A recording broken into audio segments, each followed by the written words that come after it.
जय हिंद दोस्तों। आज हम पढ़ेंगे राज्य के नीति निर्देशक सिद्धांत। भारतीय संविधान में नीति निर्देशक सिद्धांत को आयरलैंड के संविधान से लिया गया है।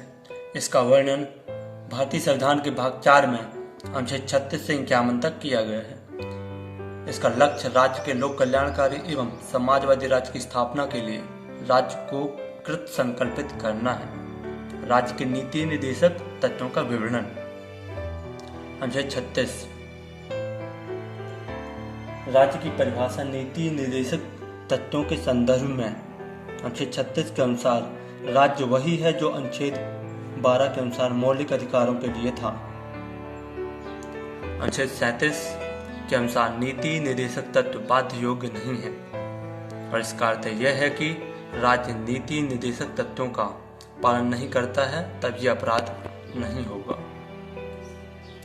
अनुच्छेद 38 राज्य लोक कल्याणकारी की अभिवृद्धि के लिए सामाजिक व्यवस्था बनाएगा जिससे नागरिकों को सामाजिक, आर्थिक एवं राजनीतिक न्याय मिलेगा। अनुच्छेद 39 का समान न्याय और निःशुल्क विधिक सहायता, समान कार्य के लिए समान वेतन की व्यवस्था अनुच्छेद 39 के का में ही है। 39 का खा अनुच्छेद 39 का खा सार्वजनिक धन का स्वामित्व तथा नियंत्रण इस प्रकार करना ताकि सार्वजनिक हित का सर्वोत्तम साधन हो सके अनुच्छेद 39 के खा में। अनुच्छेद 39 का धन का समान वितरण।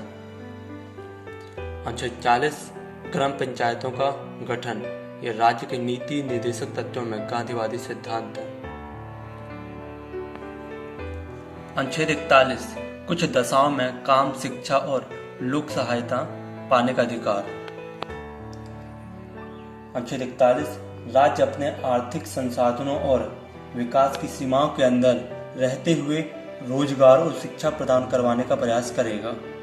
इसके अतिरिक्त बेकारी, अपंगता और वृद्धावस्था और असमर्थता की स्थिति में उनको उचित अवसर प्रदान करने की कोशिश करेंगे, जैसे बेरोजगारी भत्ता, वृद्धाश्रम, पेंशन योजना, मध्याह्न भोजन योजना आदि। यह अनुच्छेद 41 के तहत ही आए। अनुच्छेद 42 रोजगार की न्याय संगत और मनोवांछित दशा का तथा प्रसूति सहायता का अधिकार अनुच्छेद 42 में। इसके अतिरिक्त अनुच्छेद 42 के अनुसार राज्य कर्मकारों या मजदूरों को उचित व्यवस्था एवं मनोवांछित संसाधन प्रदान करने का प्रयास करेगा प्रत्येक क्षेत्र के कर्मकारों को, और इसके अतिरिक्त महिलाओं को प्रसूति सहायता भी प्रदान की जाएगी, जैसे मातृत्व लाभ अधिनियम 1971। इसके तहत राज्य महिलाओं को 6 महीने का मातृत्व लाभ प्रदान करता है और साथ ही 2 वर्ष की चाइल्ड केयर लीव भी प्रदान की जाती है। अनुच्छेद 43 निर्वाह मजदूरी और कर्म कार्य के लिए शिष्ट जीवन स्तर सुनिश्चित करने के लिए काम की दशाओं का अधिकार। अनुच्छेद 43 के अनुसार राज्य कर्मचारी वर्ग को जो कृषि, उद्योग, खाद्यान्न किसी भी क्षेत्र से हो उनको उचित सुविधाएं प्रदान करने की कोशिश करेगा। इसके अतिरिक्त उनके कार्यों के लिए उनको उचित मजदूरी भी प्रदान करेगा, जैसे निम्नतम मजदूरी अधिनियम 1948, फैक्ट्री अधिनियम 1948, खदान अधिनियम 1952 और मनरेगा 2005 इसी के अंतर्गत आए। अनुच्छेद 44 भारत के नागरिकों के लिए एक समान सिविल संहिता प्राप्त करना अनुच्छेद 44 में है। अनुच्छेद 45 0 से 6 वर्ष के बालकों की देखरेख एवं निःशुल्क और अनिवार्य शिक्षा पाने का अधिकार। राज्य 6 वर्ष से कम उम्र के बच्चों को निःशुल्क शिक्षा प्रदान करेगा, लेकिन बाद में 86वें संविधान संशोधन 2002 में इसे संशोधन करके नया प्रावधान जोड़ा गया। राज्य 14 वर्ष तक के बच्चों को निःशुल्क शिक्षा प्रदान करने का प्रयास करेगा, जैसे सर्व शिक्षा अभियान इसी के अंतर्गत आया।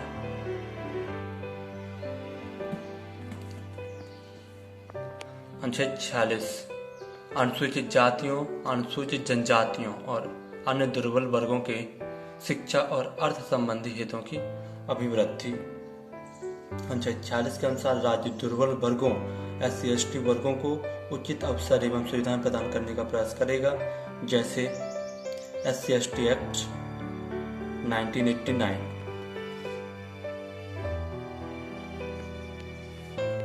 अनुच्छेद 47 पोषाहार स्तर, जीवन स्तर को ऊंचा करने तथा लोक स्वास्थ्य का सुधार करने का राज्य का कर्तव्य। राज्य अपने नागरिकों के पोषाहार स्तर को बढ़ाने का प्रयास करेगा एवं राज्य चिकित्सा क्षेत्र को छोड़कर मादक पदार्थों एवं द्रव्यों पर प्रतिबंध लगा सकता है। अनुच्छेद 47 के अनुसार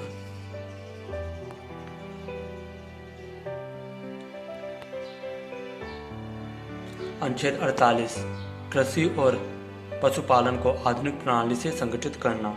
राज्य आधुनिक और उचित प्राणी प्रबंधन के प्रयास करेगा और इसके अतिरिक्त विलुप्त प्राय प्राणियों के संरक्षण का प्रयास करेगा तथा वन प्रबंधन के भी प्रयास किए जाएंगे। अनुच्छेद 48 का पर्यावरण का संरक्षण तथा संवर्धन और वन एवं वन्य जीवों की रक्षा का प्रयास करेगा, जैसे वन्य प्राणी संरक्षण अधिनियम 1972, प्रोजेक्ट हंगोल 1972, प्रोजेक्ट हाथी प्रोजेक्ट 1992, टाइगर प्रोजेक्ट 1973। अनुच्छेद 49 राष्ट्रीय महत्व के स्मारकों, स्थानों व वस्तुओं का संरक्षण। अनुच्छेद 49 के अनुसार अनुच्छेद 50 कार्यपालिका एवं न्यायपालिका का पृथक्करण अनुच्छेद 50 में दिया हुआ है। अनुच्छेद 51 अंतर्राष्ट्रीय शांति और सुरक्षा की अभिवृद्धि। राज्य अंतर्राष्ट्रीय संबंधों की अभिवृद्धि का प्रयास करेगा और इसके अतिरिक्त विश्व बंधुत्व की भावना का प्रयास करेगा। जय हिंद दोस्तों, यदि आपको ये वीडियो पसंद आया है तो शेयर करें, लाइक करें एंड सब्सक्राइब करें।